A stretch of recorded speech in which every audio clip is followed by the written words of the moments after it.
10년 동안 저는 아침 공복에 올리브유와 버터를 먹어왔습니다. 그런데 요즘 올리브유, 버터 먹으면 살 빠진다는 이야기 정말 많잖아요. 그리고 체질까지 바꿔준다. 많은 분들은 이런 고민 한번 해보셨을 거예요. 난 살이 찌는 체질인가? 이렇게 운동하고 식단을 하고 있는데 왜 살이 안 빠지지? 그래서 올리브유만 버터 먹으면 살이 빠진다라고 착각하시는 분들 계세요. 그런데 저는 이 부분을 조금 다르게 생각해요. 체질이라는 건 어떤 음식 하나로 바뀌는 게 아니라 우리가 몸에서 어떤 방식으로 연료를 쓰고 있느냐에 더 가깝다고 느끼거든요. 사실 저도 예전에는 제가 타고나길 살이 잘 찌는 체질이라고 생각하면서 살았던 적이 있어요. 조금만 방심하면 체중이 늘고 다이어트를 해도 금방 다시 돌아오고 공복이 되면 음식이 계속 땡기는 그런 상태였죠. 그런데 식습관을 바꾸고 몸의 상태를 조금씩 이해하기 시작하면서 생각이 바뀌게 됐습니다. 이건 체질이 아니라 몸의 상태였구나. 이걸 깨닫게 된 거죠. 제 아침 루틴은 생각보다 단순합니다. 눈 뜨면 양치를 시작하고 입속 세균들을 먼저 없앤 후 음용탕 한 잔 마십니다. 밤새 자고 있던 몸속을 깨우고 그리고 공복에 좋은 유산균을 먹어줍니다. 그리고 올리브유 한 잔을 먹은 후 아이들을 보낸 후 커피에 기버터를 타서 공복 시간을 조금 더 늘려줘요. 이 루틴이 특별한 다이어트 방법이라기보다는 하루를 조금 더 편안하게 시작하기 위한 하나의 방식에 가깝습니다. 아침부터 탄수화물로 시작하면 혈당이 빠르게 올라갔다가 다시 떨어지면서 금방 배고파지는 경우가 많거든요. 반대로 이렇게 지방을 활용하면 에너지 흐름이 훨씬 부드럽게 이어지는 느낌을 받게 됩니다. 저의 당당 키친 채널에서 이야기하려는 거는 특별한 다이어트 방법이라기보다는 일상에서 오래 유지할 수 있는 식사 방법이에요.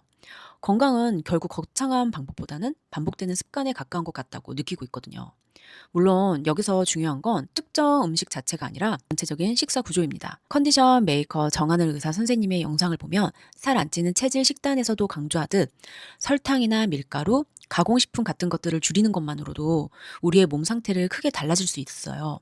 그리고 몸 상태가 좋지 않을수록 식단을 더 단순하게 가져가면서 내 몸에 맞는 음식을 찾아가는 과정이 필요합니다. 우리가 흔히 말하는 살찌는 체질은 사실 타고난 유전자 때문이라기보다는 인슐린 저항성, 장 건강 문제, 만성염증 이 세 가지가 복합적으로 쌓이면서 만들어질 상태일 가능성이 큽니다. 이 상태가 되면 어떤 일이 생기냐면요. 조금만 먹어도 살이 찌고 공복이 되면 에너지가 확 떨어지고 단 음식을 강하게 땡기게 되고 몸이 에너지를 안정적으로 쓰지 못하고 계속 당에 의존하는 상태가 된 거죠.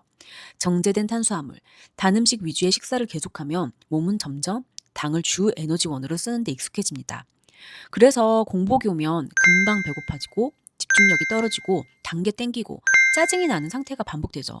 이건 우리 의지가 약해서가 아니라 몸이 그렇게 작동하고 있는 상태인 거예요.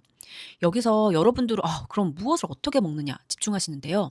사실 더 중요한 건 몸이 어떤 연료를 쓰고 있느냐입니다. 공복이 끝난 후 점심이 첫 끼이시면 단백질이나 지방으로 단식을 깨워주세요. 인슐린이 천천히 오르면서 하루 종일 인슐린이 안정적으로 작용을 합니다. 하지만 첫 끼에 간단하게 빵이니 시리얼 등으로 깨우시는 분들이 계시는데 그럼 정말 하루 종일 혈당 스파이크를 맞게 됩니다. 지방을 함께 사용할 수 있는 상태가 되면 에너지 흐름이 훨씬 달라지는데요. 지방은 당보다 훨씬 천천히 에너지로 전환되기 때문에 공복이 안정적이고 포만감이 오래 유지되고 에너지 기복이 줄어들게 됩니다. 그래서 저는 첫 끼에 올리브유나 버터를 활용하는 것이 특별한 다이어트 방식이라기보다는 하루를 시작할 때 에너지를 안정적으로 만들어주는 도구 이렇게 생각하고 있습니다. 그렇다면 살이 안 찌는 체질을 만들기 위해서는 어떻게 해야 할까요? 생각보다 복잡하진 않습니다. 가장 먼저 해야 할 건 몸을 망가뜨리는 요소부터 줄이는 것인데요. 대표적으로는 설탕, 밀가루, 과당, 가공식품, 씨앗 기름 이런 것들이에요. 이런 것만 줄여도 많은 분들이 몸이 훨씬 가벼워지는 걸 느끼게 됩니다. 그리고 몸 상태가 좋지 않은 경우에는 식단을 더 단순하게 가져가는 것도 중요합니다. 몸에 부담이 적은 음식 위주로 시작해서 컨디션이 회복되는지 확인을 한 후 하나씩 다시 추가하면서 내 몸에 맞는 식단을 찾아가는 과정이 필요해요. 이건 단순한 다이어트 아니라 몸을 다시 리셋하는 과정에 가깝다고 볼 수 있습니다. 여기서 제가 중요하게 생각하는 건 완벽한 식단이 아니라 지속 가능한 식단입니다. 현실적으로 우리는 매일 완벽하게 먹을 수 없거든요. 아이를 챙겨야 할 수도 있고 일을 해야 하고 그리고 몸 상태가 안 좋을 수도 있습니다. 그래서 어떤 날은 올리브유나 버터를 따로 먹지 않고 그냥 평범하게 식사를 하기도 하고요. 또 어떤 날은 계란, 고기, 채소를 간단하게 쪄서 먹기도 하고요. 중요한 건 꾸준히 유지할 수 있는 방식이냐는 거죠. 그래서 저는 이렇게 생각해요. 체질은 타고나는 것이 아니라 우리가 반복해서 선택한 방향이라고요. 오늘부터라도 내가 어떤 연료로 하루를 살아가고 있는지, 그리고 내 몸이 지금 어떤 상태인지 한번 천천히 점검해 보시는 것도 좋은 시작이 될 수 있을 것 같습니다. 오늘 내용이 도움이 되셨다면 좋아요와 구독으로 응원해 주시고요. 저는 다음 영상에서 더 현실적으로 적용할 수 있는 방법으로 다시 찾아오겠습니다. 감사합니다.